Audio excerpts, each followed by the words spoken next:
Morning, afternoon, or evening. It looks like you are opting to watch a video that comes in more than one part, probably because it was lengthy and we like to keep them kind of short so people don't have to sit too long. So this could be a two-parter, three-parter, or four-parter. I don't know which one you're looking at, but just wanted to let you know if you are on, say, part one and it has a part two, that part originally will come out on a date separate than part one. So just keep a lookout for the same title name where it says part two, part three, or part four, and you should find your way accordingly. I hope you enjoy and I hope it helps clear up some sort of concept that someone was asking about.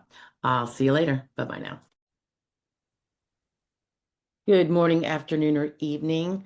There was a request by somebody if I could do some sort of video explanation on filling out the function report, the SSA 3373, for someone who is like a mental health disability claim. 18. Now, this, by the way, is at the top of page 7 of 10. So if you don't have the first two disclaimer directional pages that the SSA includes in the front of this form, this would probably be page 5. So 18, hobbies and interests. What are your hobbies and interests? Again, if you're engaging in a lot of hobby activity, it will, and you're probably not, but if don't make the mistake of talking about your old hobbies that you no longer do, that you're no longer interested in enough to do because of the depression, because they're not your hobbies anymore. They were your hobbies. So if you don't have hobbies and interests anymore because you don't give a flying rat's, you know what, then don't put them down here. Maybe you say, I don't have any hobbies and interests anymore. I mean, you could say, I do watch TV, but it's not really a hobby. I usually fall asleep when I'm watching it. The more of those fun little hobbies that we do, I think it detracts from any severity we might claim with depression.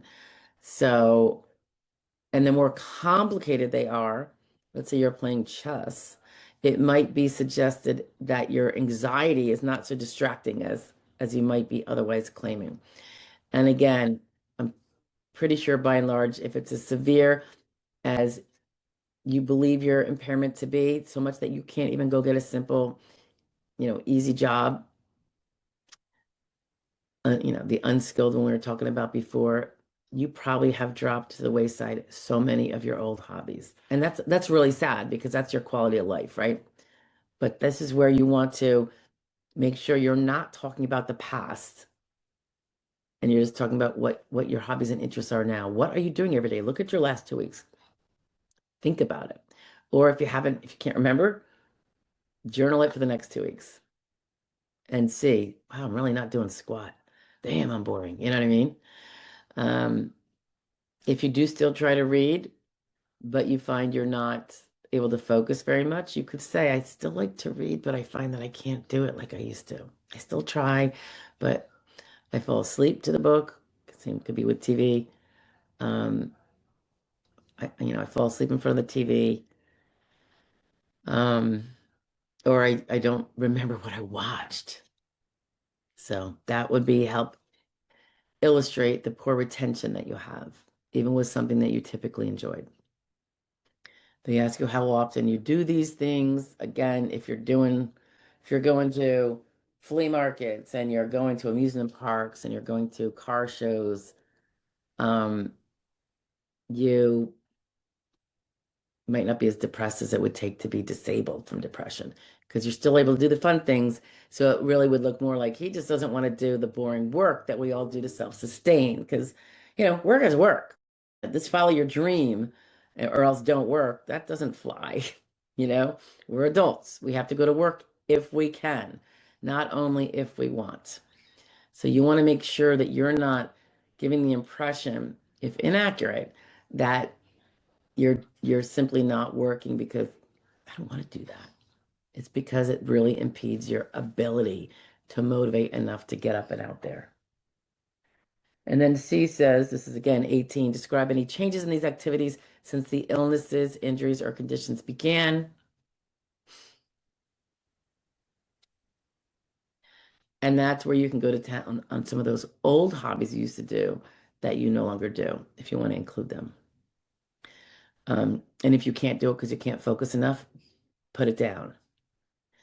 It might be that you're not interested, but by and large, check out, think hard about it. It might just be that you're not interested anymore. It might be because you don't retain any of it anyway, or your fatigue just pulls you out of it. You're not enjoying it because you just want to go back to bed. Social activities. There's going to be a biggie too. How do you spend time with others? In person, on the phone, email, texting, mail, video chat, such as Skype or FaceTime or Zoom. Um, that is going to be on an individual basis. Obviously, the more video chat and things like that you do and email is going to be more indicative, maybe not this very highly severe depression. Um, Anxiety, people still talk to their friend, their friends and family. So that can be unless it's combined with severe depression.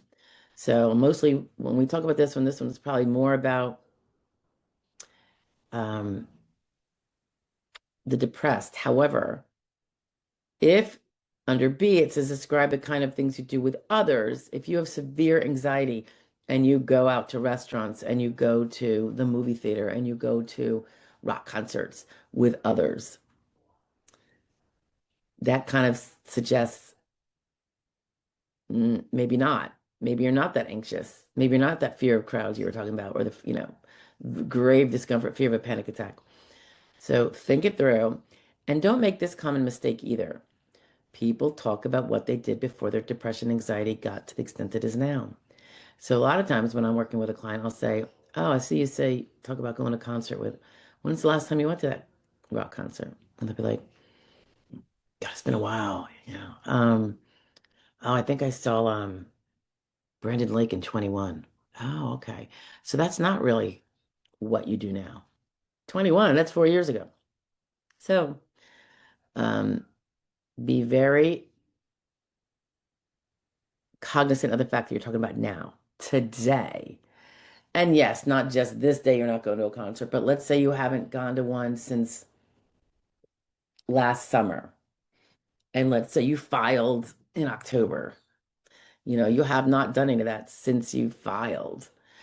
Um, Obviously, if you say you went to one last October, but you said you've been severely depressed for 3 years, you you're obviously potentially getting worse, but maybe a year ago you weren't quite so bad that you couldn't work. So it's all going to be very dependent, and just be careful and think significantly about the dates of things, where they line up, and what it is about now, because this is all about now. Let's see.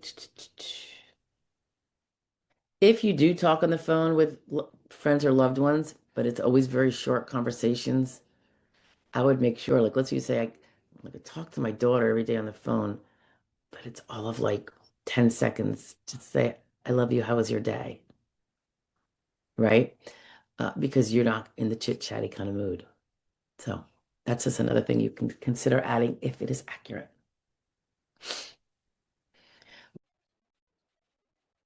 That part is over. If you're looking for the following part, if there is one, or a preceding part to the same video that was longer, just look under the channel for the same title video.